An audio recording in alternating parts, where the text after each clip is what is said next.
రసాయన చర్య కారణంగా జీవులు రాత్రుల్లో కాంతులు విరజిమ్మడాన్ని బయోలోమినిసెన్స్ అంటారు. మనకు తెలిసిన మినుగురులే అందుకు పెద్ద ఉదాహరణ. కొన్ని రకాల సముద్ర జీవులు, కీటకాలు, పుట్టగొడుగుల్లాంటివి కూడా ఈ ప్రత్యేక గుణాన్ని కలిగి ఉంటాయి. కానీ మొక్కలకి ఆ శక్తి లేదు.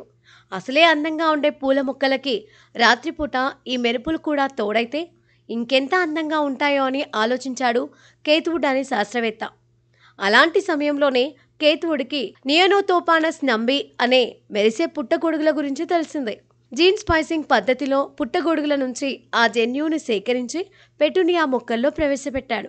ఈ ప్రయోగం విజయవంతమై పెటూనియాలు మెరవడం మొదలుపెట్టాయి. అది కూడా ఇతర బయోలుమినిసెంట్ జీవుల్లా ఆగి ఆగి మెరవడం కాకుండా పున్నమి వెన్నెల్లా హాయిగా వెలుగుతున్నాయి. వీటికి ప్రత్యేక పోషకాలు అవసరం లేదు. సాధారణ మట్టే చాలు.